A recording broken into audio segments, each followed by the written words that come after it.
Bom, um bom dia a todos, né? Hoje é sexta-feira, 19 de agosto, né? E a gente está aqui em estúdio, né, gravando uma aula sobre investigação preliminar e inquérito policial, como uma encomenda, né, que me foi feita para o curso de preparação para o concurso de ingresso à carreira da Defensoria Pública de São Paulo.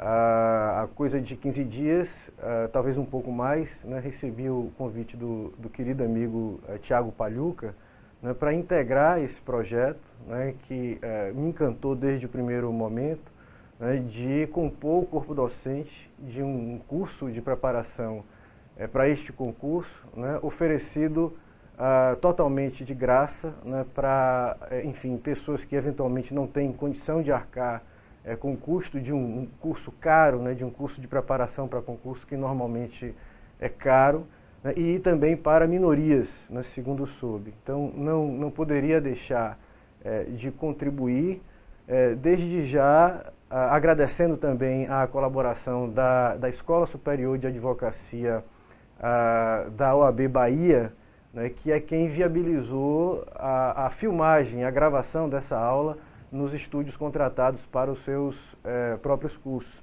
E também ao Instituto Baiano de Direito Processual Penal, né, que é parceiro fornecendo a consultoria e informação técnica para a realização, para a composição dessas aulas de inquérito policial e investigação preliminar.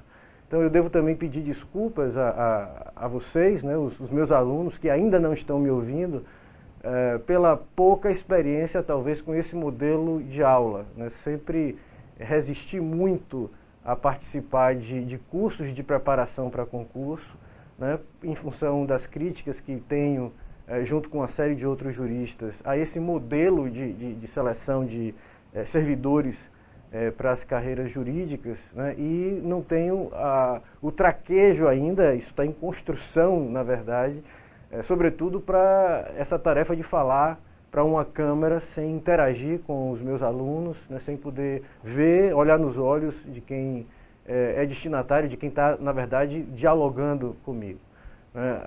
Como vocês sabem, nós teremos um primeiro encontro presencial na próxima segunda-feira, à noite, né, aí na sede da Escola Superior da Defensoria em São Paulo. Tá? Então eu aguardo todos vocês lá.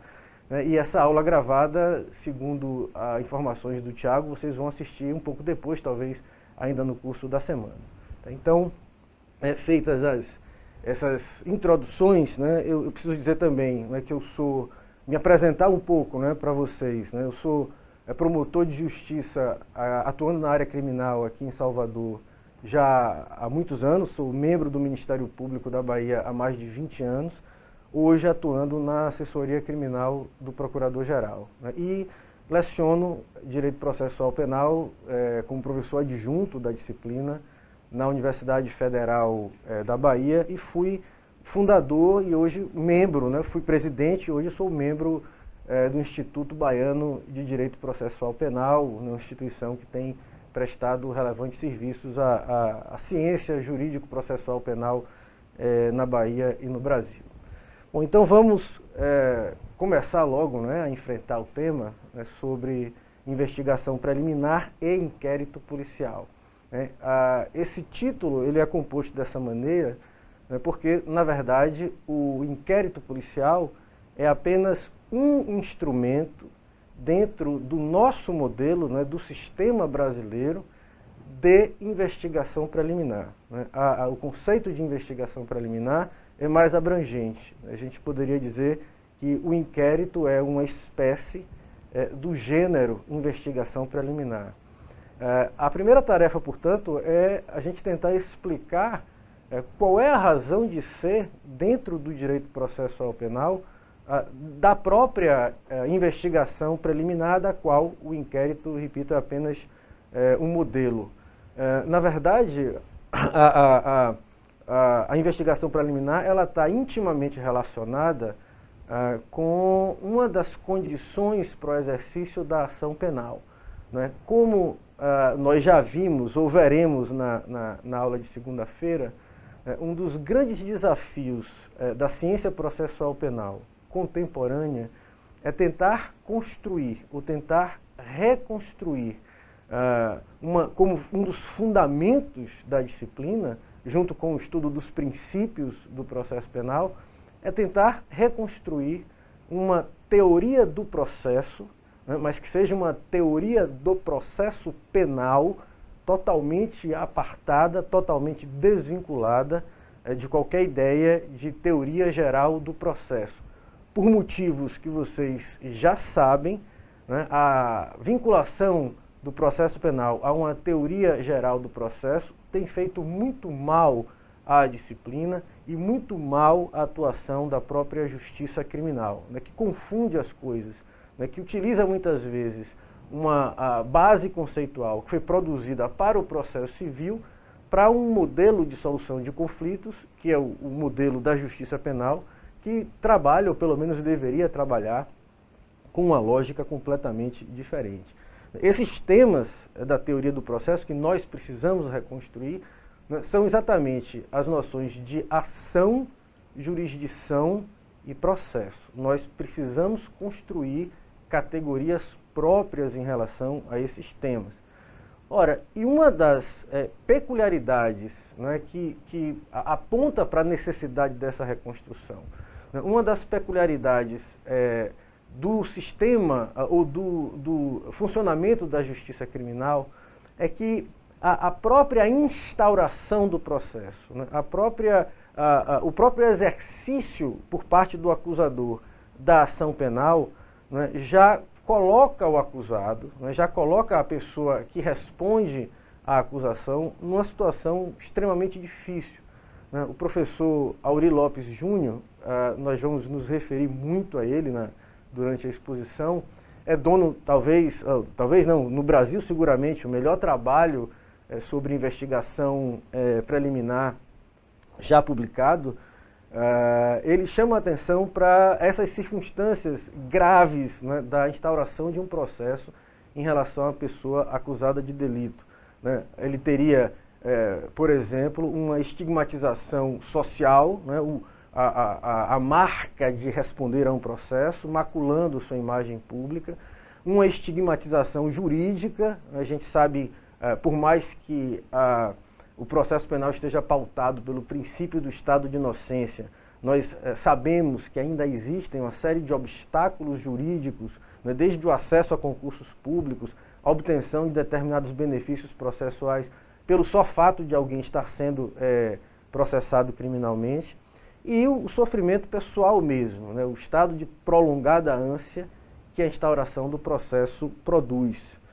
Por conta disso, no âmbito do processo penal, construiu-se a ideia, né, de que a propositura da ação ela deveria ser precedida da construção de alguns elementos de informação, né, que fornecessem uma base indiciária mínima para que a ação sequer pudesse ser instaurada. Essa base indiciária mínima, né, essa prova mínima pré-constituída, ou esses elementos de informação mínimos pré-constituídos, a tradição da doutrina em processo penal convencionou chamar justa causa, como uma das condições, além, né, das três condições que nós importamos acriticamente do processo civil, essas condições que demandam reflexão também, demandam reconstrução, a possibilidade jurídica, o interesse de agir, a legitimidade, né, ativa e passiva, ficou certo em processo penal, né, que teríamos uma quarta condição da ação, que seria exatamente a justa causa. Né? E ora, a questão é que a parte no processo penal é a parte acusadora, na grande maioria dos casos, né, de ação penal pública, é uma parte artificial, que não teve contato com o fato, né, que não participou do evento criminoso, né, e que precisa de instrumentos, portanto, que permitam reunir esses elementos mínimos de informação para poder, então, mover a ação em juízo.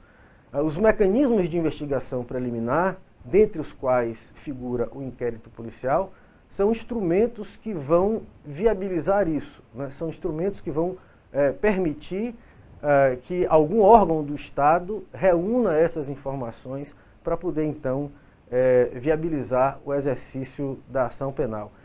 Essa é a razão de existência dos mecanismos de investigação preliminar. E o inquérito, volto a dizer, seria apenas uma dessas manifestações. Nesse sentido, as características, assim, de acordo também com a doutrina do professor Aury Lopes Júnior, do querido amigo professor Aury Lopes Júnior, as características determinantes do inquérito policial, né, seriam, primeiro, a sua instrumentalidade, no sentido de uma instrumentalidade garantista, e no sentido de uma instrumentalidade de segundo grau, né, porque a investigação preliminar seria, e o inquérito, né, seria um instrumento a serviço de um outro instrumento que é o processo penal. No outro sentido também, a outra segunda grande característica determinante do inquérito policial e da investigação preliminar como um todo seria a sua autonomia em relação ao processo, né? Como dizíamos há pouco, o que é fundamental, o que é decisivo é que haja justa causa, é que haja elementos mínimos de investigação, né? Mas esses elementos mínimos de prova, de informação, mas esses elementos podem chegar ao acusador, seja o acusador público, seja o acusador privado, por outras vias, né? Por outros meios. O Código de Processo Penal expressamente diz que o Ministério Público pode dispensar o inquérito policial, né? Então, é nesse sentido que se diz que o inquérito policial é autônomo em relação ao processo. Primeiro porque pode haver processo sem que haja necessariamente a instauração de um inquérito policial, desde que o Ministério Público obtenha essa base de informações mínima a partir de outras fontes que não necessariamente o inquérito policial. E, da mesma maneira, pode haver inquérito, né, sem que jamais seja instaurado um processo criminal. O inquérito policial, né, ele, para que ele seja instaurado, né, ele exige, para que sequer seja instaurado, ele exige uma base mínima que forneça à autoridade policial, ao responsável pela investigação, pelo menos um juízo de possibilidade, né?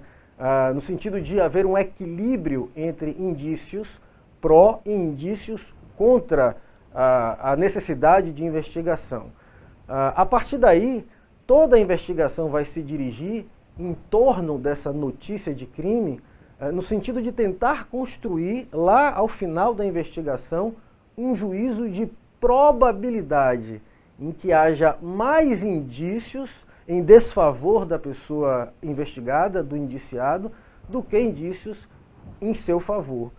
Esse é o objetivo do inquérito, né? Ele se limita a construir este juízo de probabilidade.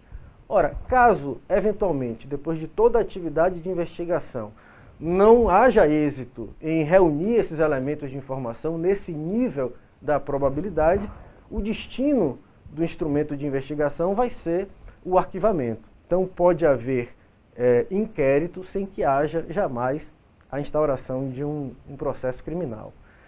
O nosso plano de trabalho, né, a partir dessa exposição, né, sobre as razões de existência e as características determinantes da investigação preliminar e do inquérito, né, o nosso plano de trabalho, a partir de agora, né, é estudar especificamente o inquérito policial num modelo que é o modelo, em linhas gerais, proposto também pelo professor Aury Lopes Júnior, né, que seria estudar os atos do inquérito policial, a partir dos seus atos em espécie, de blocos de atos em espécie, né, estudar os atos de iniciação ou atos de instauração do inquérito, os atos de investigação, os atos de desenvolvimento que são propriamente os atos de investigação, e, por fim, os atos de conclusão do inquérito policial. Depois desse bloco, né, a gente passaria a enfrentar aspectos gerais em torno dos atos do inquérito policial. Vale dizer, alguma discussão sobre o valor probatório dos atos do inquérito, em que medida os atos do inquérito podem dar base lá adiante a uma decisão condenatória, já no âmbito do processo. As questões em torno da nulidade, ou das nulidades ocorridas no inquérito policial, de que forma uma nulidade ocorrida no âmbito do inquérito policial, ela contamina, ou se contamina, em que medida contamina o processo judicial, né, já instaurado, e, por fim, algo relacionado à forma dos atos de investigação no âmbito do inquérito. Vale dizer, um estudo sobre a dicotomia escritura-oralidade, né, os atos do inquérito devem ser escritos ou orais, e um estudo da dicotomia publicidade-sigilo. Né? Vale dizer, os atos do inquérito devem ser públicos ou sigilosos, qual é a natureza desse sigilo, a quem ele toca, a quem ele afeta. Né? Feito isso, a gente dedica, no momento posterior, né, se a gente tiver tempo para fazer isso, uma parte da aula para, desdobrando a questão dos atos de conclusão do inquérito policial, a gente trabalha com os conceitos de arquivamento e desarquivamento de inquérito policial, não só de inquérito policial, mas também de outras peças de informação. Tá? Então, esse é o plano, né, e vamos ver se no tempo que resta, não sei se a gente vai ter condição de gravar todo o conteúdo da aula no dia de hoje, né, talvez precisemos quebrar para fazer a sequência num outro momento. Ainda resgatando um pouco sobre essa relação de gênero-espécie entre investigação preliminar e inquérito policial, né, nós sabemos que existem outros instrumentos de investigação preliminar dentro do próprio modelo brasileiro, né, como, por exemplo, as CPIs, né, as comissões parlamentares de inquérito, que realizam atividade de investigação com a finalidade de fornecer elementos para uma acusação criminal. No âmbito dos juizados especiais criminais, né, nós temos o chamado termo circunstanciado, né, que é o instrumento de investigação preliminar adequado e destinado para crimes de menor potencial ofensivo. É uma espécie de inquérito bastante mais simplificado. A gente pode ver informações sobre o termo circunstanciado no artigo 69 da Lei 9.099. Temos também peças de informação trazidas pela própria vítima, entregues ao Ministério Público, como base para o oferecimento de uma denúncia. Autos de processos administrativos disciplinares, né, quando no curso de um processo administrativo disciplinar, né, a autoridade responsável pela investigação verifica que, além de uma falta funcional administrativa, né, o servidor teria eventualmente cometido um crime, né, um fato descrito como crime, ele tem o dever legal de encaminhar uma cópia do procedimento para o Ministério Público, para que o Ministério Público possa, então, eventualmente, usar essa cópia do processo administrativo disciplinar como base também para o ajuizamento da ação penal. E, por fim, temos também a própria investigação direta realizada pelo Ministério Público. Essa cercada ainda de muita polêmica. Nós sabemos que os tribunais superiores ainda não se definiram, o Supremo Tribunal Federal ainda não se posicionou em caráter definitivo e inequívoco sobre os chamados poderes investigatórios do Ministério Público. A gente sabe que existe uma polêmica muito grande ainda em torno sobretudo da interpretação dos artigos da Constituição, que aparentemente teriam deferido à polícia, aos órgãos da polícia judiciária, a exclusividade na atividade de investigação. O Ministério Público, normalmente, na defesa dos seus poderes de investigação, sustentam que a exclusividade ali contemplada seria somente no que se refere ao inquérito policial, o que, de forma alguma, afastaria, portanto, as funções de investigação do Ministério Público. Sustenta-se também que as leis orgânicas do Ministério Público conferem ao Ministério Público o poder de requisitar informações, de realizar diligências de investigação, e que isso só poderia acontecer, seria um sem-sentido que o Ministério Público tivesse esses poderes de requisição, de notificação, se não fosse para usá-los no âmbito de uma investigação presidida pelo próprio Ministério Público. Argumenta-se, sobretudo, em defesa dos poderes investigatórios do Ministério Público, argumenta-se, sobretudo, com a chamada teoria dos poderes implícitos. A Constituição da República, no 129, inciso 1º, defere ao Ministério Público a privatividade no exercício da ação penal pública. É ele, o Ministério Público, quem pode promover a ação penal pública. Então, a ideia é que quem pode o mais poderia o menos. Se eu posso ajuizar a ação penal, evidentemente eu posso investigar, atuar para colher os elementos de informação necessários para dar base à propositura da ação. Em contrapartida, aquelas pessoas que são contrárias de alguma maneira aos poderes investigatórios do Ministério Público, sustentam argumentos ou apresentam argumentos importantes.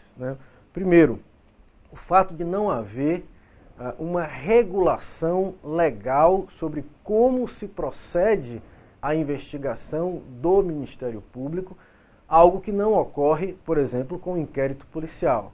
O inquérito policial está todo regulado no Código de Processo Penal, a partir lá do artigo 5º do Código de Processo Penal, que disciplina a própria forma de instauração da investigação.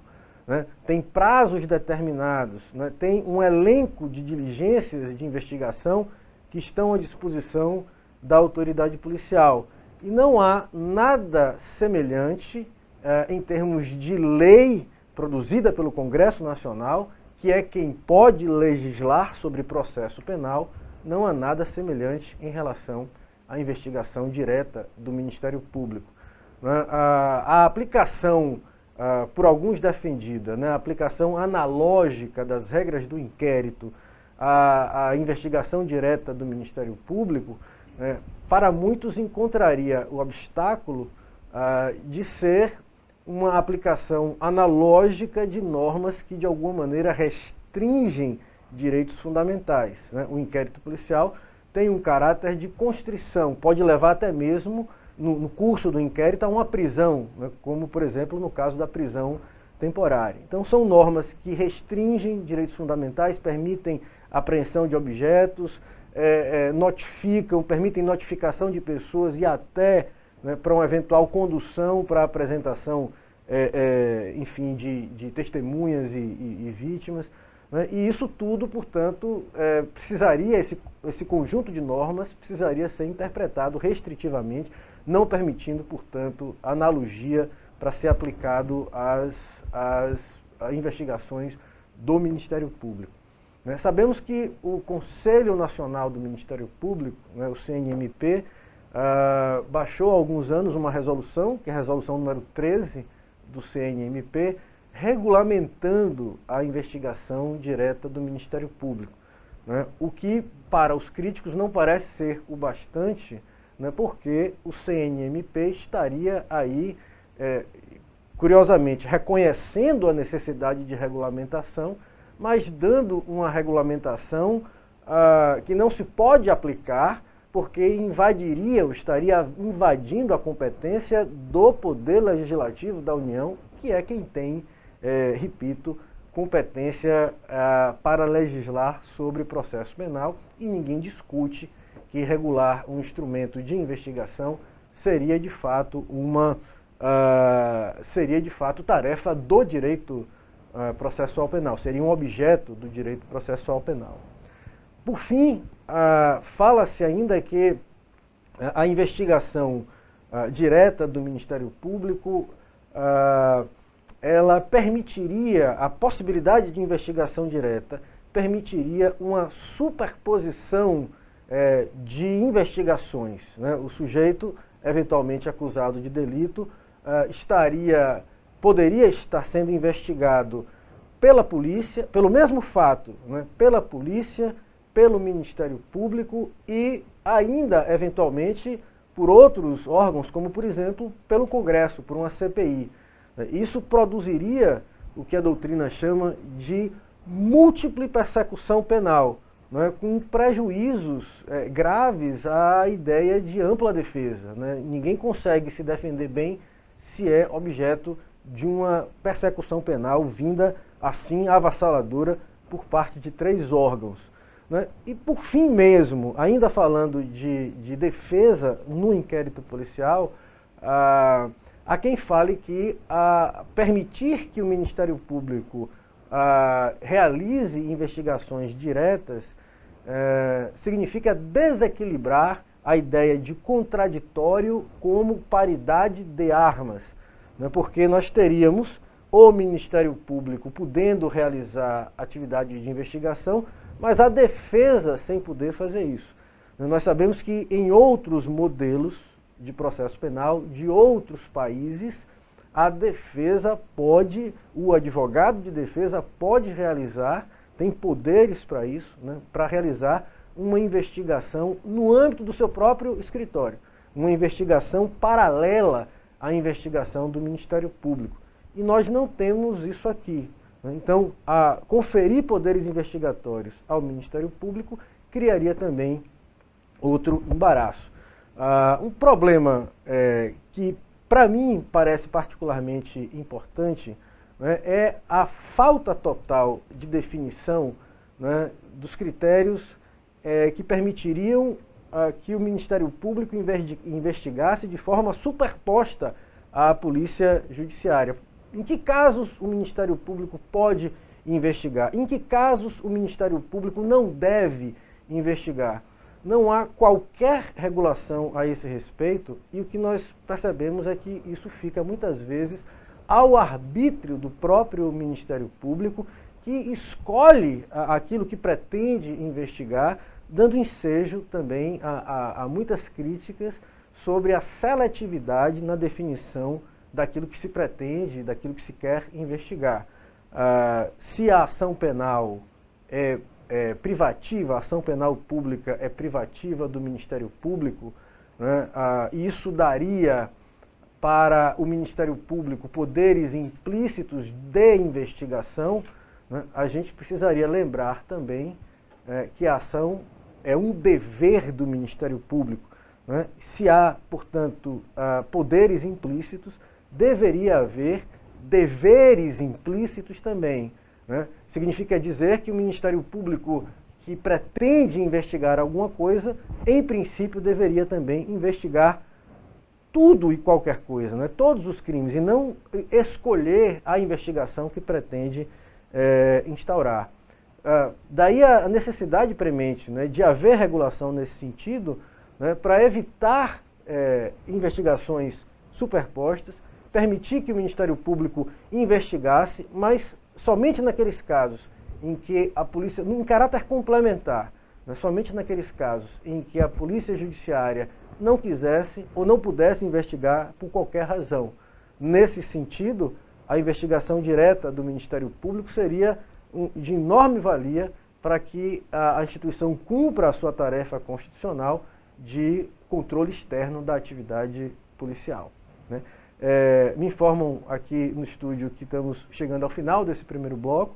Né? Vamos tentar fazer blocos de 30 minutos, né, já vencemos nessa primeira etapa uma apresentação do motivo de existência das investigações preliminares, das características determinantes da investigação preliminar e do inquérito, e já falamos também um pouco sobre como o inquérito policial, como um instrumento de investigação preliminar, convive com outros instrumentos nesse sentido.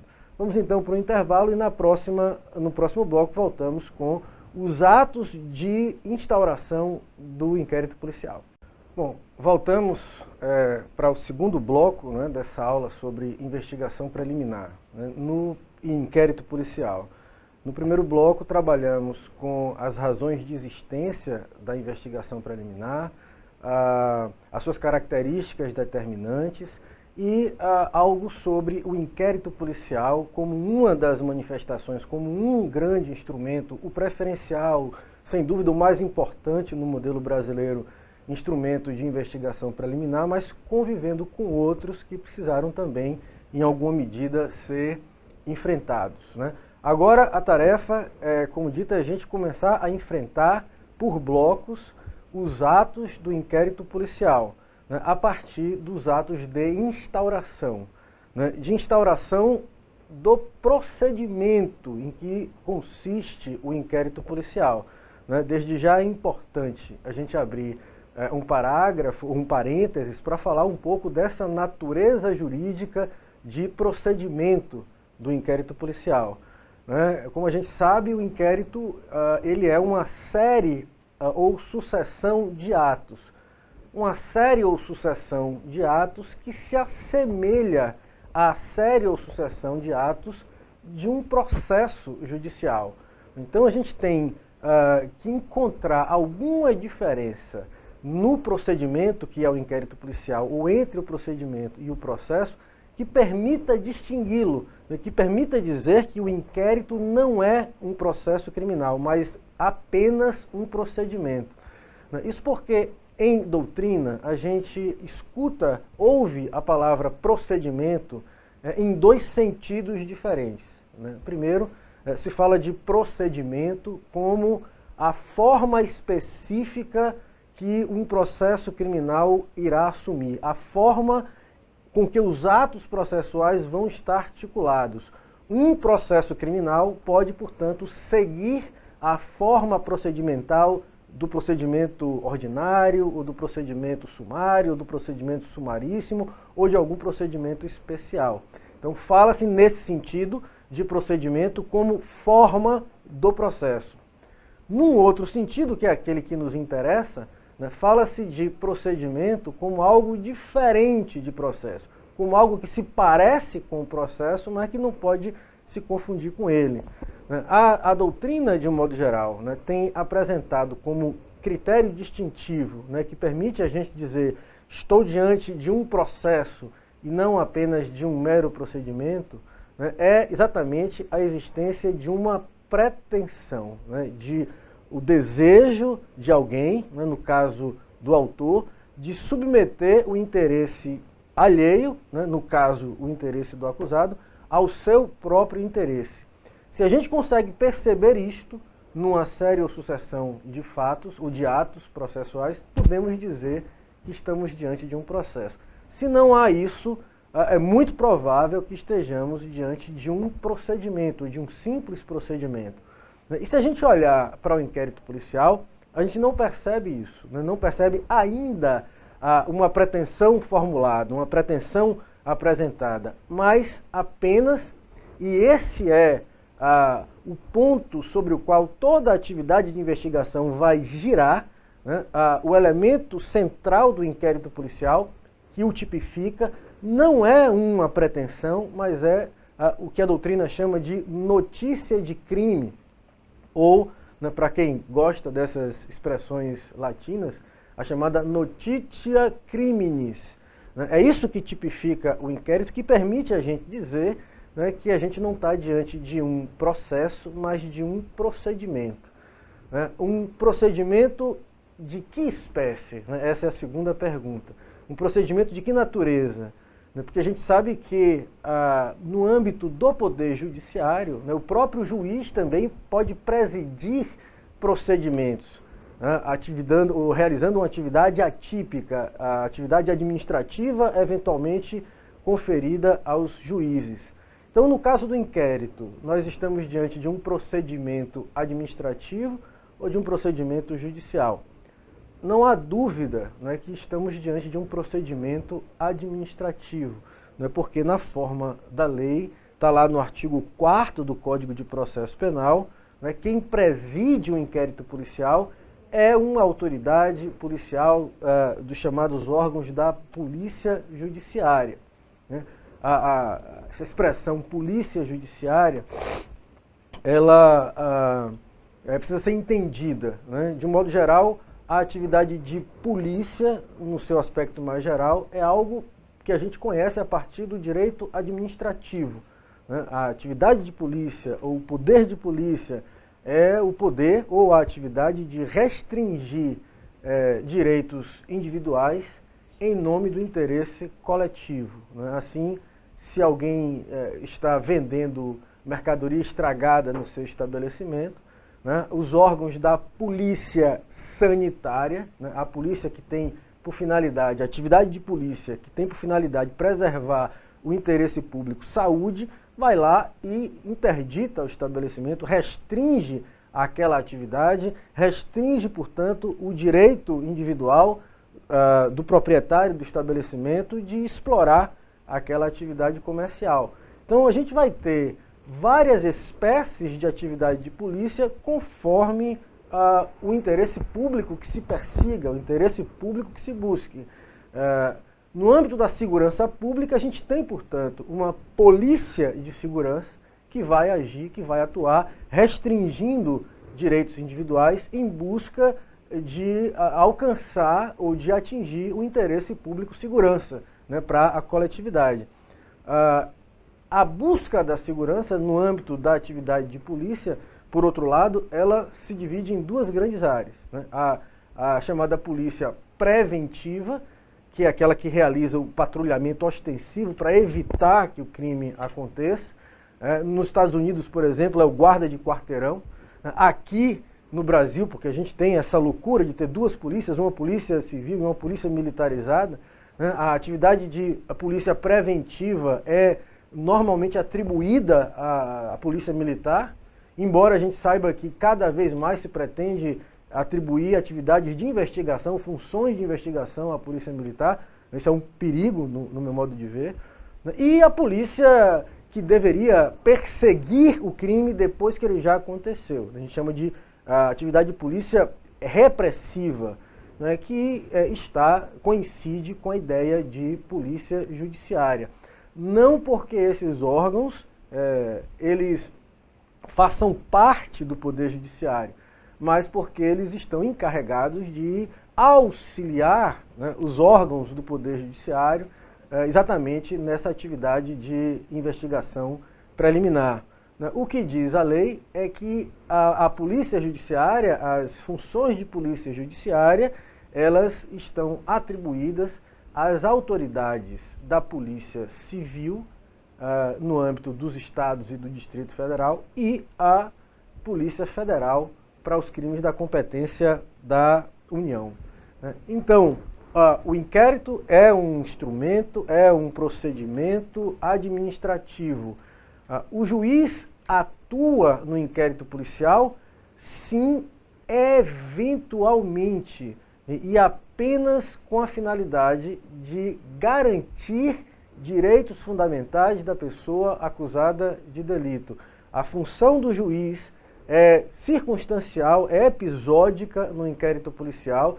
Ele só atua quando, no curso da investigação, a autoridade policial sente a necessidade de realizar uma atividade de investigação que vai interferir em direitos fundamentais de quem quer que seja. Então, se, por exemplo, a autoridade policial, no curso da investigação, sente a necessidade de realizar uma busca e apreensão de um objeto que é importante para a investigação, mas que não está disponível, está na casa de alguém, está, portanto, protegido pelo chamado inviolabilidade, pela chamada inviolabilidade do domicílio, para atender ao que diz a Constituição em relação à inviolabilidade do domicílio, né, que é um direito fundamental, o delegado, portanto, vai precisar pedir ao juiz que emita um mandado de busca para que ele possa, então, ingressar na residência e fazer o recolhimento daquele objeto.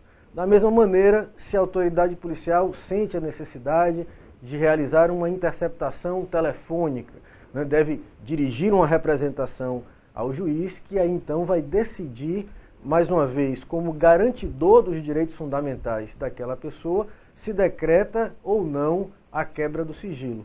Então, a atuação do juiz é sempre episódica e isso não desnatura, não subverte a natureza jurídica do inquérito como um procedimento administrativo, né? É claro que, em função daquilo que nós vimos assistindo em termos de processo penal no Brasil mais recentemente, né, a gente vê que essa visão do juiz, essa percepção de que o juiz, na fase de inquérito policial, deve funcionar como garantidor dos direitos fundamentais da pessoa acusada de delito, ela tem, apesar de ser essa a vocação constitucional da atuação do juiz em sede de investigação preliminar, nós percebemos uma total distorção dessa função quando as figuras dos juízes, né, e não é preciso citar nomes, se apresentam como grandes presidentes de operações policiais,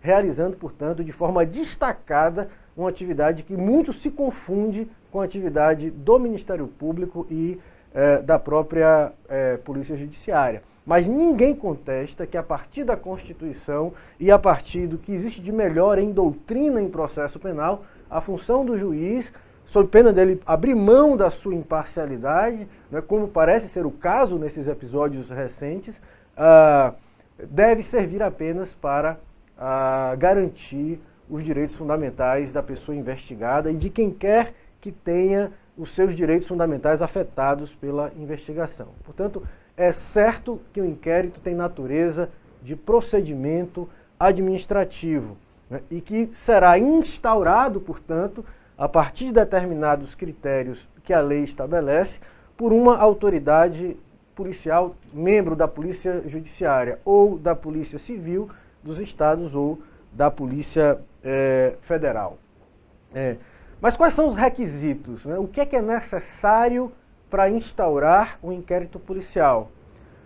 O primeiro ponto a ser observado, né, nós já tivemos a oportunidade de dizer aqui num bloco anterior, né, que o inquérito policial, ele gravita, né, se a gente tivesse, e aí eu me aproprio também dessa escala proposta pelo professor Aury Lopes Júnior, né, que estabelece uma distinção entre probabilidade, possibilidade e certeza, né? O inquérito policial, ele deve gravitar no que se refere às suas aspirações de cognição sobre o fato criminoso, supostamente criminoso, ele deve gravitar entre a probabilidade, entre a possibilidade, que traduz aí um equilíbrio entre indícios e contraindícios, e a probabilidade, né, que seria aquilo a que aspira o inquérito policial, né, reunir elementos para formar um quadro em que haja mais indícios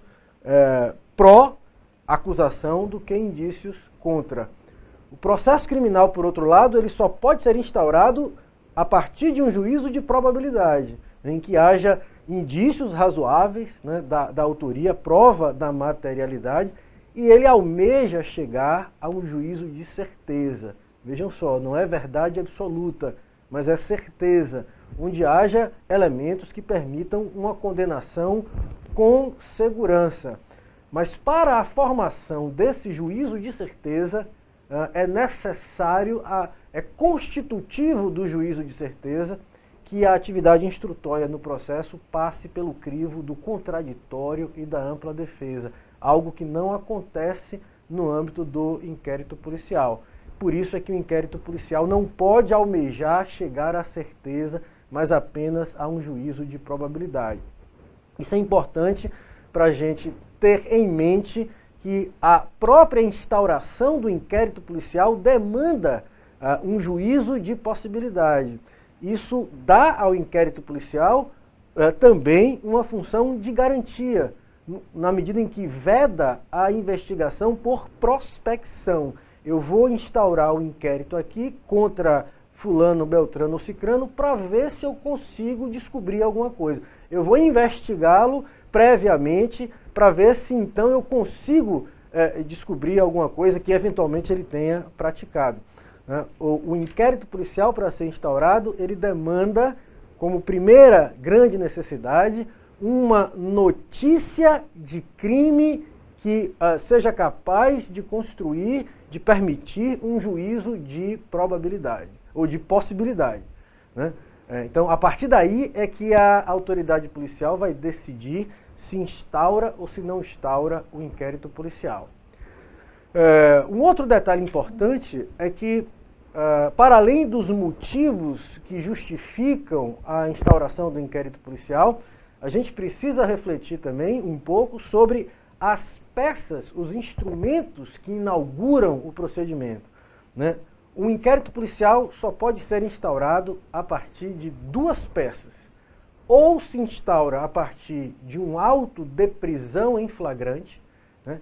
E aí a noção de prisão em flagrante a gente precisaria trabalhar quando estudasse prisões, né, lá adiante, né? Mas as hipóteses de flagrante, para quem quiser já se antecipar e consultar, as situações que configurariam o flagrante estão lá no artigo 302 do Código de Processo Penal. Então, quando alguém é apresentado à autoridade policial como estando em situação de flagrância, em alguma daquelas hipóteses do artigo 302, a autoridade policial deve lavrar o auto de prisão em flagrante.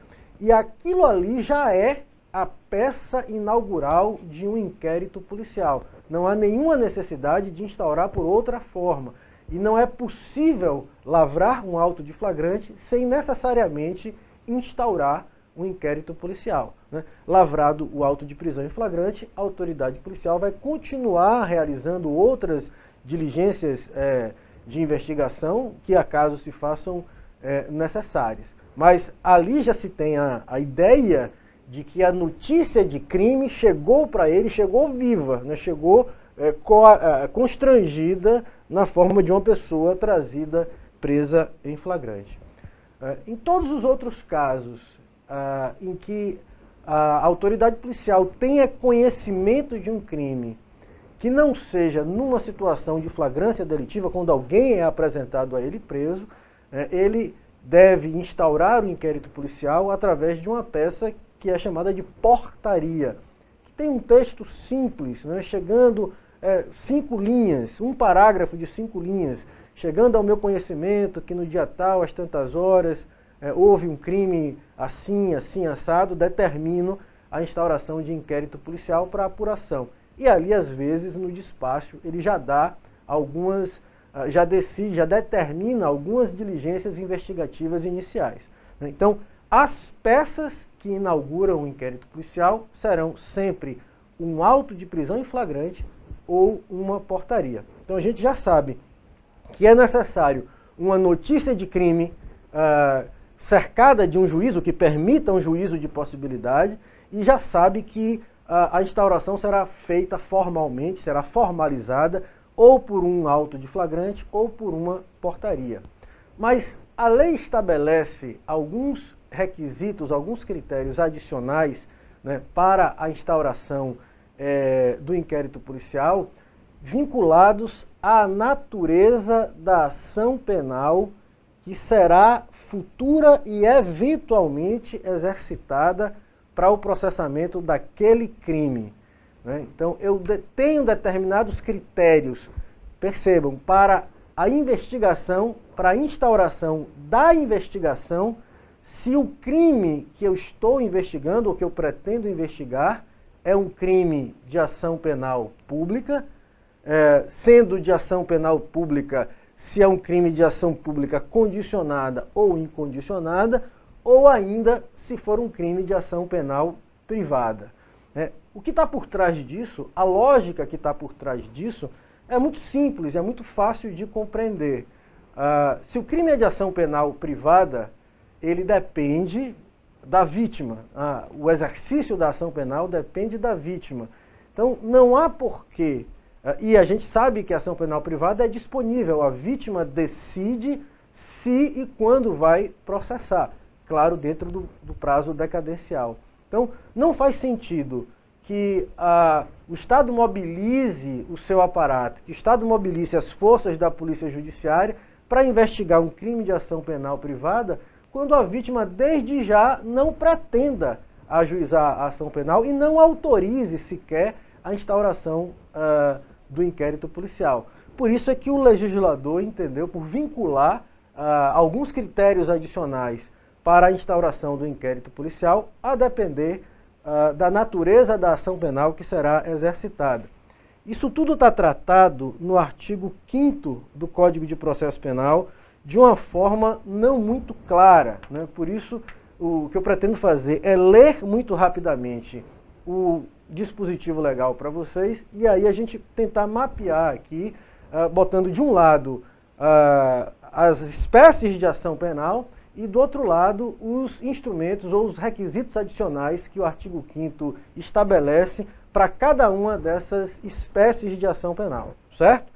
Então, o que é que diz aqui o caput do artigo 5º do CPP? Nos crimes de ação pública, o inquérito policial será instaurado. Aí a gente tem dois incisos para desdobrar o caput, né? O caput se refere aos crimes de ação pública sem distinguir, desde já, os crimes de ação pública condicionada dos crimes de ação pública incondicionada. Aí o inciso primeiro teria de ofício, né? A gente já tem uma primeira impressão que em qualquer caso de crime de ação penal pública, seja ação condicionada ou incondicionada, a autoridade policial poderia instaurar o inquérito policial de ofício, né? O que não é verdadeiro, como nós vamos ver logo adiante, mas é uma confusão que a redação do dispositivo enseja. Esse é o inciso primeiro, que diz que nos crimes de ação pública o inquérito será instaurado de ofício. Aí vem o inciso segundo, que diz que também será instaurado mediante requisição da autoridade judiciária ou do Ministério Público, ou a requerimento do ofendido ou de quem tiver qualidade para representá-lo. Aí nós vamos ver alguns parágrafos, né, que vão desdobrando esse dispositivo e que permitem uma melhor compreensão daquilo que foi dito até agora, né? O parágrafo primeiro, a gente viu que o inciso segundo permite que nos crimes de ação pública o inquérito seja instaurado a requerimento do ofendido. Aí tem aqui 3 alíneas, na verdade um parágrafo e 3 alíneas, que explicitam o conteúdo deste requerimento, né? O que é que deve conter esse requerimento do ofendido. O requerimento a que se refere o inciso 2 conterá sempre que possível a narração do fato com todas as suas circunstâncias, a individualização do indiciado, nos seus sinais característicos, razões de convicção ou de presunção de ser ele o autor da infração, ou os motivos da impossibilidade de o fazer. E, por fim, a linha C, a nomeação de testemunhas com indicação de sua profissão e residência.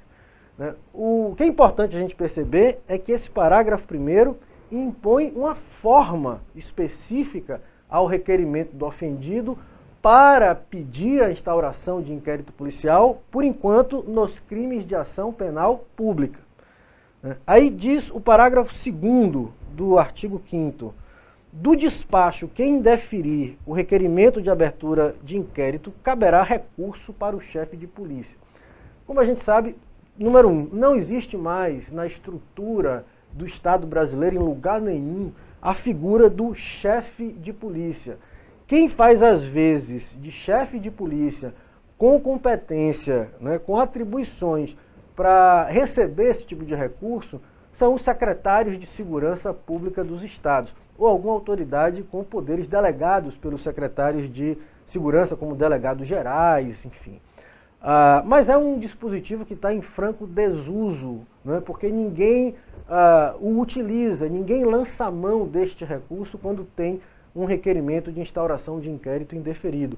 O caminho que tem sido acolhido por aqueles que têm indeferido um requerimento de instauração de inquérito policial tem sido bater as portas do Ministério Público, que, como a gente viu lá no inciso 2, tem poder de requisitar a instauração do inquérito.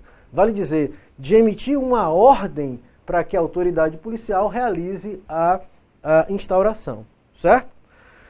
Bom, o parágrafo 3º do artigo 5º, ele diz o seguinte: qualquer pessoa do povo que tiver conhecimento da existência de infração penal em que caiba ação pública, poderá, verbalmente ou por escrito, comunicá-la à autoridade policial e esta, verificada a procedência das informações, mandará instaurar inquérito. Percebam que esse parágrafo 3º, ele contempla a instauração do inquérito policial mediante notícia de crime de qualquer do povo, né? Mas ele contém aqui uma observação no seu final importantíssima, que deve ser aplicada a qualquer espécie, qualquer forma de instauração de inquérito policial, exatamente porque ele reconhece aquilo que dizíamos há pouco sobre a necessidade de um juízo de possibilidade na notícia de crime para permitir a instauração do inquérito, né? Quando se afirma verificada a procedência das informações. Qualquer que seja o mecanismo, a instauração depende, né, de se verificar a procedência dessas informações, de se reconhecer uma notícia de crime cercada por um juízo que permita um juízo de possibilidade.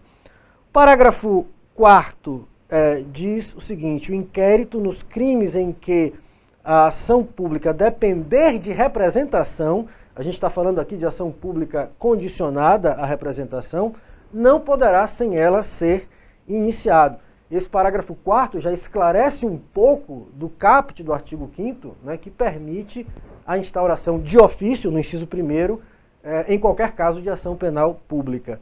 E, por fim, o parágrafo 5º diz que nos crimes de ação privada, a autoridade policial somente poderá proceder a inquérito a requerimento de quem tenha qualidade para intentá-lo, no caso do ofendido.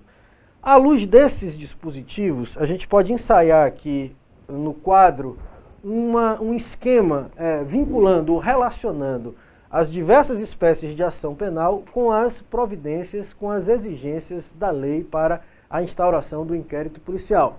Minha letra não é das melhores, né, mas a gente vai tentar fazer, nos 5 minutos ou 4 que restam para esse bloco, a gente vai tentar ensaiar 3, né, acabam de me avisar que temos 3 minutos, a gente vai tentar ensaiar isso aqui e eventualmente tecer algum comentário adicional no início do próximo bloco, né. Então teríamos algo assim, né? Desculpem a letra terrível, né? Principalmente para quem nunca trabalhou com essa tecnologia. Caneta hidrográfica. Ação pública incondicionada, ação pública condicionada, ação privada, né? De um lado.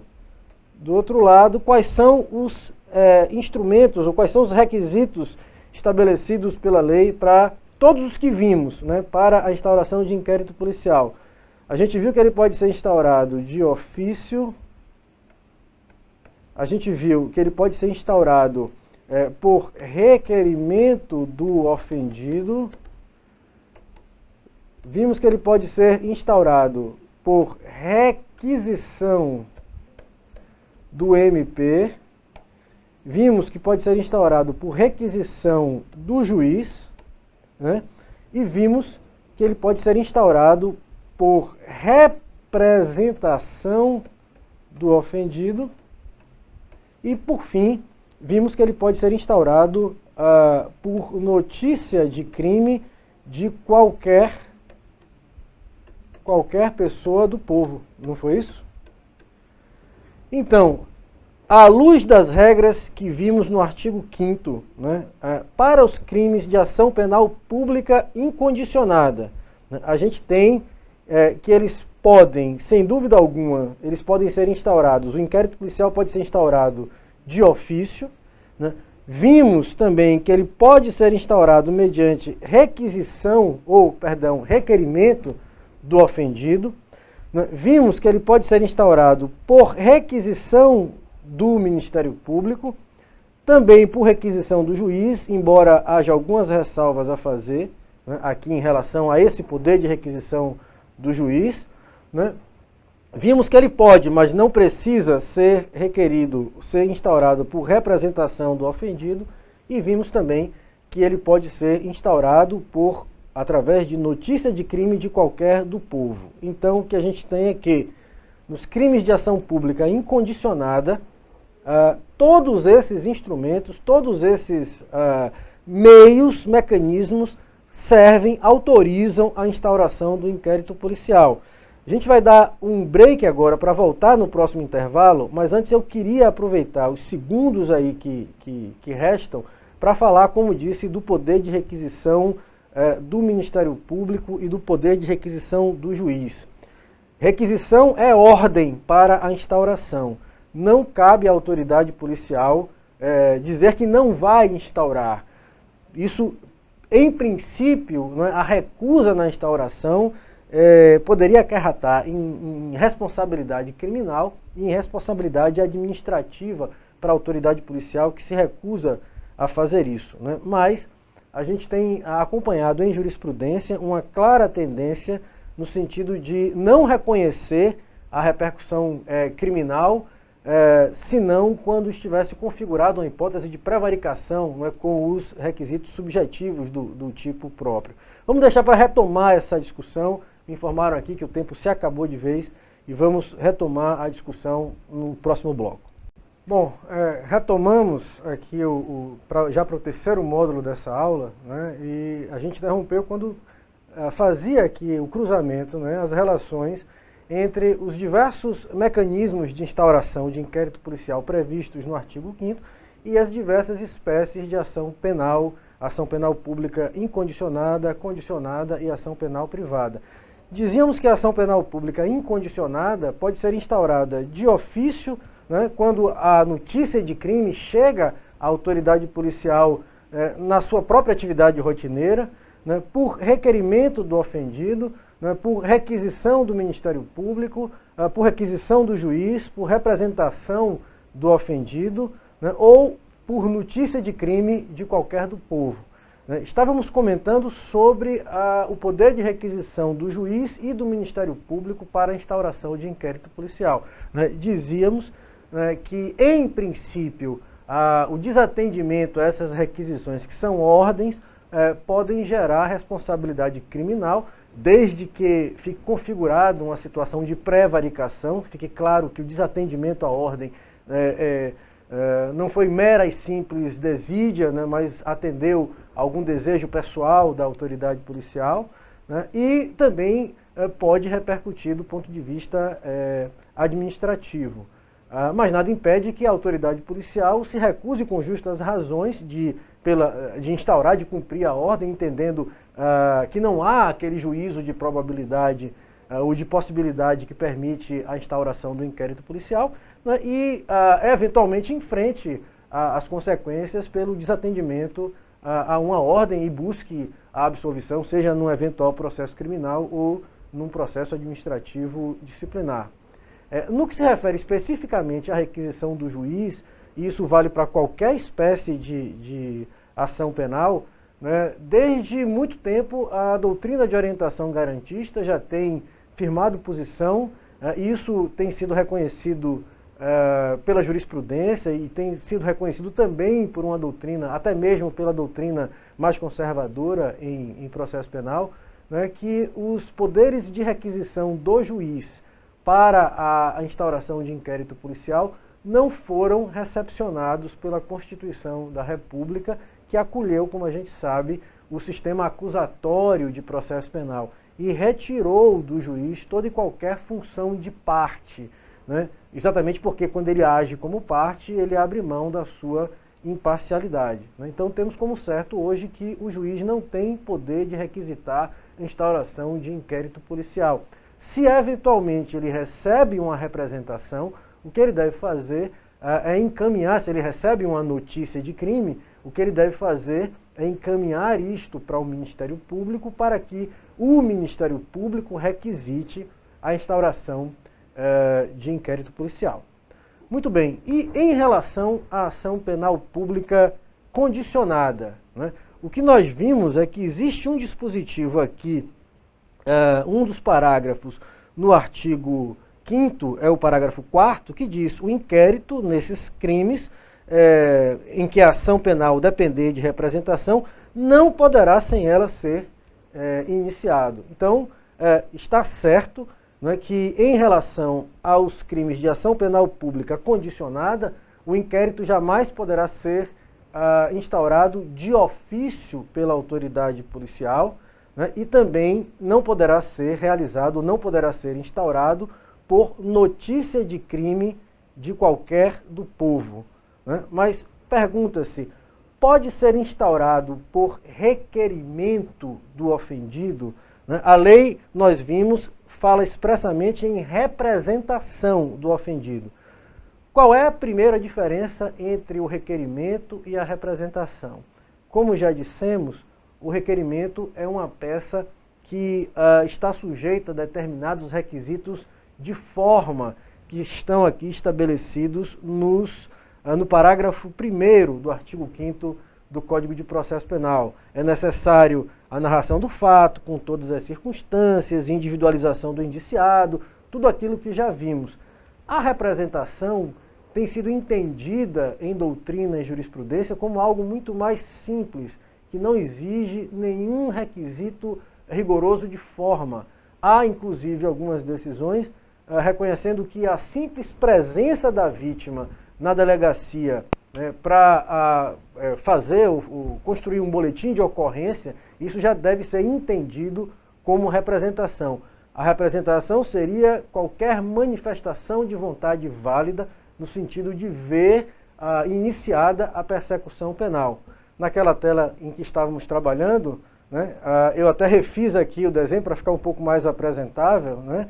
A gente viu aqui então que a ação penal pública incondicionada, olhando para as regras do artigo 5º do CPP, pode ser instaurada de ofício, a requerimento do ofendido, né, a requerimento do Ministério Público, ou por requisição do Ministério Público, por representação do ofendido, né, e por notícia de crime de qualquer do povo. Nós fizemos ressalva, por isso aqui, nesse quadro novo aqui, eu não linkei a ação penal pública incondicionada à requisição do juiz, né, por todo aquele problema em torno da não recepção do texto do CPP no particular pela Constituição de 88, né, porque o juiz requisitar a instauração de inquérito policial, ao fazer isso ele estaria agindo como parte e abrindo mão, portanto, da sua imparcialidade. Bom, em relação à ação pública condicionada à representação, né, nós vimos que o parágrafo 4º do artigo 5º diz o seguinte: o inquérito nos crimes em que caiba a ação, em que a ação pública depender de representação, não poderá sem ela ser iniciada. Então a gente já pode ligar aqui, né, linkar a ação penal condicionada à representação do ofendido. Vamos lá, esse é o modo preferencial de instauração do inquérito policial nos casos de ação pública condicionada, né? Ora, se a representação é exigida, né, a gente já pode também dizer que, nesses casos, o inquérito não poderá ser instaurado de ofício e também não poderá ser instaurado a partir de notícia-crime de qualquer do povo, assim como não poderá ser instaurado, nem nesse caso e em nenhum outro caso, por requisição do juiz, como já dissemos. Então, de todas essas hipóteses legais, a gente teria que refletir um pouco sobre a possibilidade de instaurar inquérito em crimes de ação pública condicionada, né, mediante a requisição do Ministério Público e mediante requerimento do ofendido, né? Como dizia no bloco anterior, como dizia agora há pouco, o requerimento é algo que está sujeito a requisitos de forma mais rígidos, enquanto a representação é algo extremamente simples. Há decisões na jurisprudência brasileira entendendo que a mera presença da vítima na delegacia para levar a notícia de crime já deveria ser interpretada como representação, né, como manifestação de vontade. É isso que se espera no limite, uma manifestação de vontade clara, inequívoca, no sentido de que a persecução penal se inicie. Ora, nesse aspecto, a representação ela é menos do que o requerimento. E a gente pode dizer, portanto, que em todo requerimento há necessariamente uma representação, né, de forma que não há nenhum problema em que se instaure o inquérito policial nos crimes de ação pública condicionada, também mediante requerimento do ofendido, né? Aliás, isso está permitido lá, né, pelo próprio artigo 5º, inciso 2 do Código de Processo Penal, certo? Bom, em relação à requisição do Ministério Público, em princípio, como nós vimos, a condição necessária para que se instaure o inquérito policial nos crimes de ação pública condicionada é a representação do ofendido. Mas, ora, pode haver a instauração mediante requisição do Ministério Público? Não há nenhum problema em que isso aconteça, desde que o ofendido tenha representado ao Ministério Público. Então, o ofendido representa ao Ministério Público e o Ministério Público, então, requisita a instauração do inquérito policial. Então, vamos fazer aqui, vamos ligar meio caoticamente, né, com perdão da péssima grafia, a ação pública condicionada ao requerimento do Ministério Público. Em relação à ação penal privada, por fim, né, aqui é que nós temos mais restrições em relação à possibilidade de instauração de inquérito policial, né? Já vimos que a lei exige que para os crimes de ação penal privada a instauração do inquérito se faça só e somente por requerimento do ofendido. Aí a gente já pode afastar de plano a instauração de ofício, a instauração por requisição do juiz, a instauração por representação do ofendido e a instauração por notícia de crime de qualquer do povo. De forma que, nos crimes de ação penal privada, em princípio, a ação ou o inquérito policial só será instaurado por requerimento do ofendido. E por requisição do Ministério Público é possível a instauração?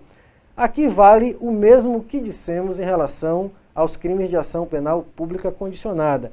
Nada impede, né, que o ofendido dirija ao Ministério Público o seu requerimento, encontrando lá uma resistência da autoridade policial para fazer a instauração, e o Ministério Público, então, proceda à requisição, instruindo a requisição com o requerimento do ofendido para a instauração. Então, podemos aqui fechar o quadro e temos, então, o resumo da ópera em relação aos requisitos necessários para a instauração do inquérito policial em função da natureza da ação penal que será exercitada em cada caso, certo? Podemos, então, passar essa etapa, né, e começar a enfrentar os chamados atos de desenvolvimento do inquérito policial, que estão previstos aqui nos artigos 6º e 7º do Código de Processo Penal, né? O artigo 6º, ele diz mais ou menos o seguinte, o caput dele diz o seguinte: logo que tiver conhecimento, né, da prática da infração penal, a autoridade policial deverá. Aí o que nós temos é uma série de incisos, né, que hoje vão até o inciso 10, né, com aquilo que representa mesmo a alma do inquérito policial, os atos de investigação que podem ser realizados no curso do procedimento, né? É importante chamar a atenção que, embora o caput diga, né, que logo que tomar conhecimento da prática da infração penal, a autoridade policial deverá realizar todas essas diligências de investigação, não há em absoluto aí, né, um dever imposto à autoridade policial para que realize todos e cada um desses atos, né? Todas e cada uma dessas diligências. Algumas, em dadas circunstâncias, serão mesmo desnecessárias e outras serão mesmo impossíveis, né? E também não há uma ordem determinada para que essas diligências aconteçam. O que se pode extrair como comando à autoridade policial, à luz do artigo 6º, do caput do artigo 6º, é que o delegado tem que realizar dessas diligências aquelas que sejam, realizar com eficiência, com responsabilidade, aquelas que sejam mais eficientes para o caso que está posto para a sua investigação. Tá? Então, eu vou passar rapidamente por essas diligências, estabelecendo ou fazendo aí algum comentário sobre elas, sempre que julgar necessário. O inciso 1º diz que a autoridade policial deve se dirigir ao local, providenciando que não se alterem o estado e a conservação das coisas até a chegada dos peritos criminais, né? Peritos criminais que precisam chegar para tomar um primeiro contato com a cena de crime e para já realizarem ali, né, a perícia de local de crime, né, o levantamento do que encontraram em relação à cena do crime. Aqui a gente está diante claramente de uma diligência que não vai ser necessária em todos os casos e não vai ser possível em alguns casos. Né? Só vai ser necessário nos crimes de fato de cena, né? Nos crimes de rua, em que está lá o corpo estendido no chão, a cena de crime está constituída. Mas se você pensar, por exemplo, num crime de permanente, como um crime de rapto ou sequestro, em que o sujeito passa com a vítima por 3, 4 cidades diferentes. Como é que se vai isolar o local de crime, já que o local da consumação é onde, por onde o rapto aconteceu, o sequestro aconteceu? Tá? Bom, o inciso 2 diz que a autoridade policial deve apreender os objetos que tiverem relação com o fato após liberados pelos peritos criminais, né?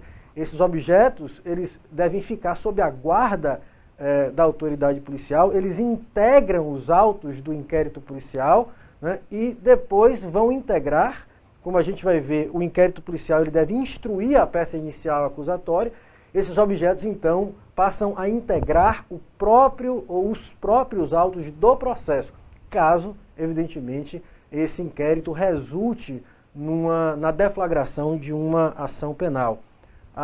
Esses objetos, embora não esteja dito aqui, eles devem permanecer apreendidos enquanto interessarem a investigação.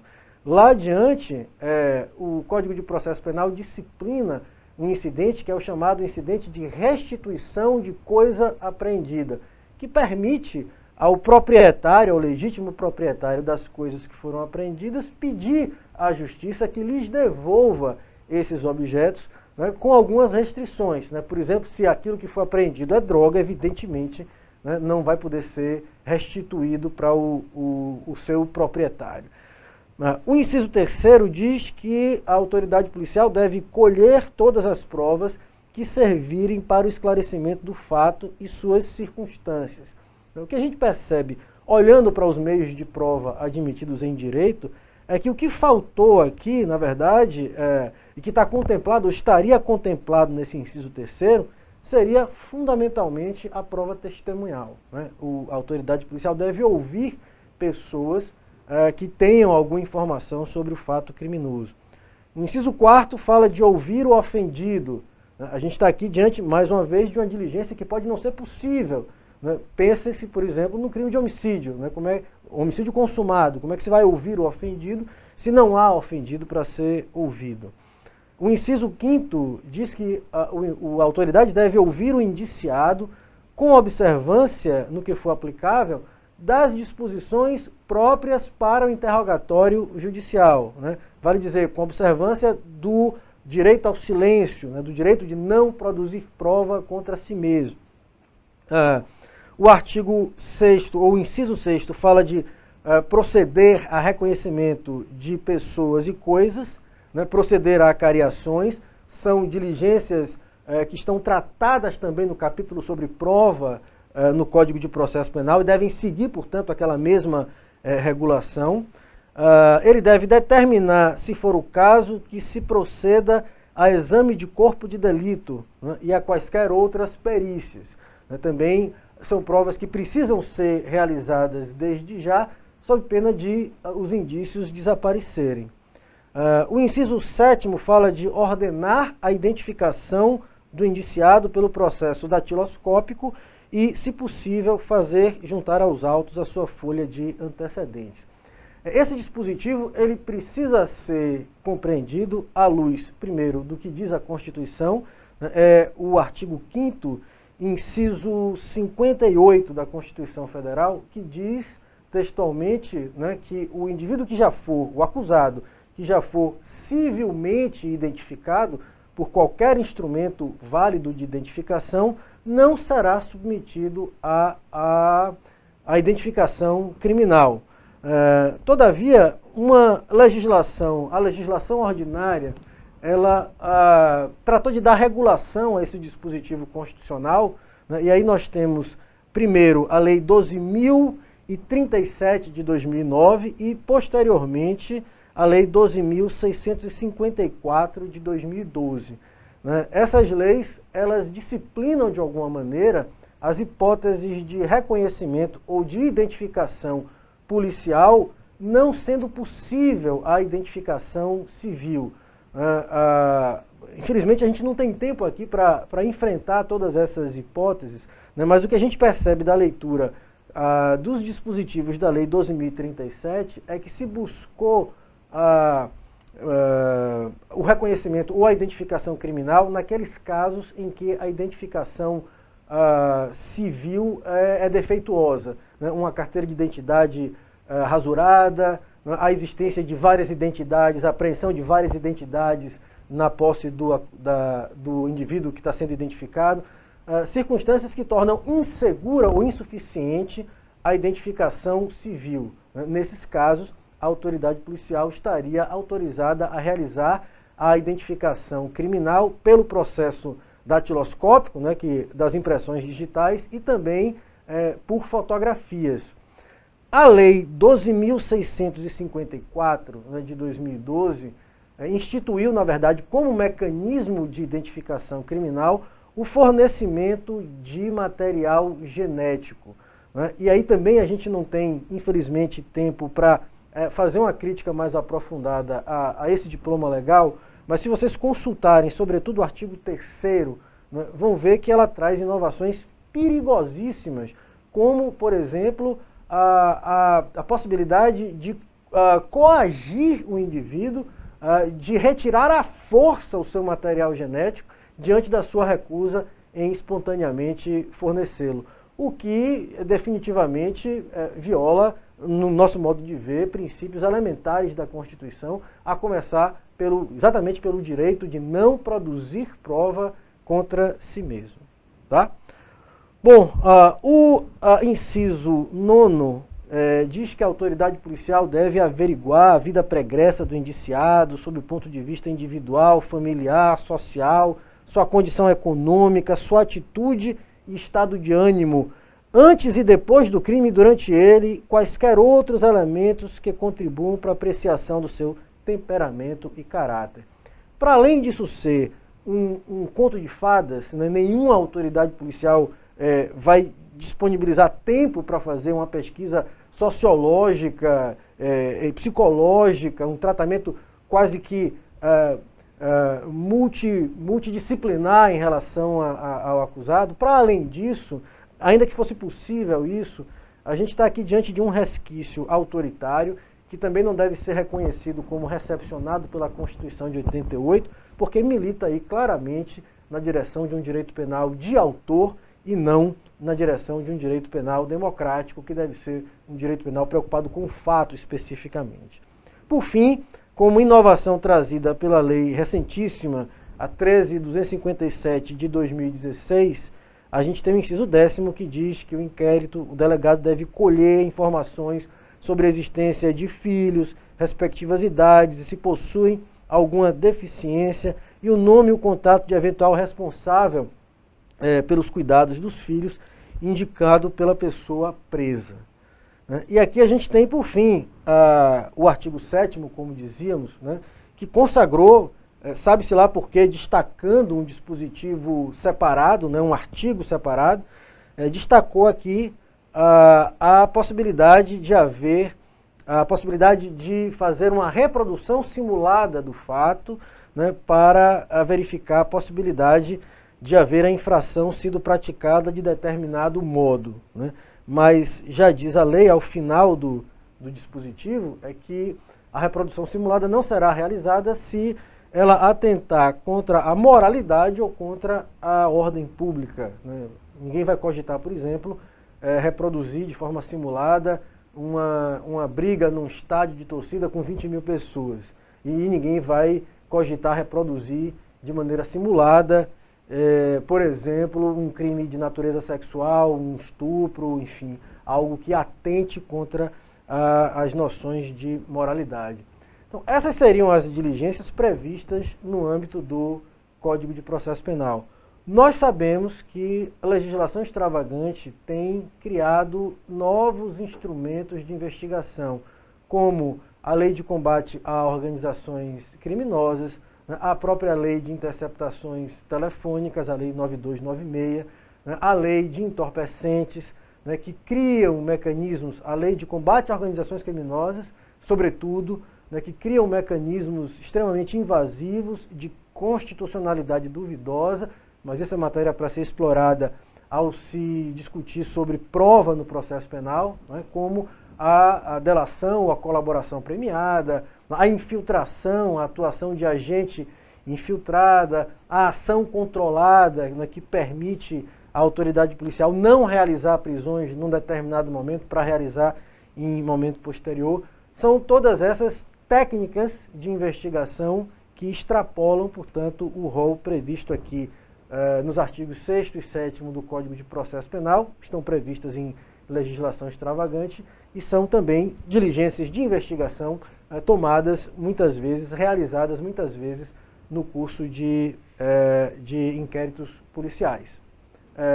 Com isso, gente, eu acho que vencemos da forma como é possível, né, no pouco tempo que temos, aquilo que constitui o âmago mesmo do inquérito policial, que são os atos de investigação, né, e aí a gente já pode partir para aqueles que seriam os atos de conclusão do inquérito policial, né? Muito bem, a primeira coisa a discutir sobre conclusão de inquérito policial, a primeira coisa a ser objeto da nossa reflexão é em relação aos prazos estabelecidos na lei para que a autoridade conclua o seu trabalho, né? A gente vai observar, e aí mais uma vez chamando a atenção, invocando o tirocínio do professor Auri Lopes, né, que são prazos relativamente curtos, sobretudo em relação aos prazos para a instrução dos processos criminais. Isso tem a ver, como dizíamos, com o grau de profundidade na atividade cognitiva esperada no inquérito policial. O inquérito policial precisa ser sumário mesmo, precisa ser rápido, porque ele não almeja um juízo de certeza. Toda a atividade instrutória, toda a atividade investigativa que se realiza em torno da notícia de crime serve apenas para constituir, como a gente já sabe, constituir a justa causa necessária para o exercício da ação penal. Então, nós temos inicialmente, né, o artigo 10º do Código de Processo Penal, que diz o seguinte: o inquérito deverá terminar no prazo de 10 dias se o indiciado tiver sido preso em flagrante ou estiver preso preventivamente, né, contado o prazo nesta hipótese a partir do dia em que se executar a ordem de prisão, ou no prazo de 30 dias, quando estiver solto mediante fiança ou sem ela. Essa é a regra geral, né, do Código de Processo Penal para o prazo de conclusão do inquérito policial, em se tratando de indiciado preso, em se tratando de indiciado solto. A gente vai primeiro falar, comentar alguns aspectos relacionados a estes prazos, né, para depois trabalhar com algumas situações específicas em que a legislação estabelece prazos diferentes para a conclusão do inquérito. O Primeiro ponto, esse prazo, embora a lei aqui não diga isso textualmente, esse prazo tem sido entendido, no caso de indiciado preso, esse prazo tem sido entendido como um prazo que se conta da mesma forma que os prazos penais, ou seja, eu incluo o dia do início, né, e excluo o dia do final. E eu começo a contá-lo, o termo inicial é o dia da prisão e não o dia da instauração do inquérito. Bom, fui avisado aqui que temos apenas 1 minuto, né? Não temos condição de, nesse tempo, concluir esse bloco. Né? Então, vamos deixar para uma próxima oportunidade. Né? O planejamento para essa aula de inquérito seria para uma aula, para 2 aulas, na verdade, para a gente conseguir concluir toda a matéria. Então, ficamos por aqui. Retomamos, a partir da nossa próxima aula, retomamos as questões em torno dos atos de conclusão do inquérito policial a partir do ponto em que paramos. Tá? Então, mais uma vez, aproveito a oportunidade para me despedir e dizer para vocês que, em breve, a próxima aula também deve estar disponível para os alunos do curso. Muito obrigado e um bom dia a todos.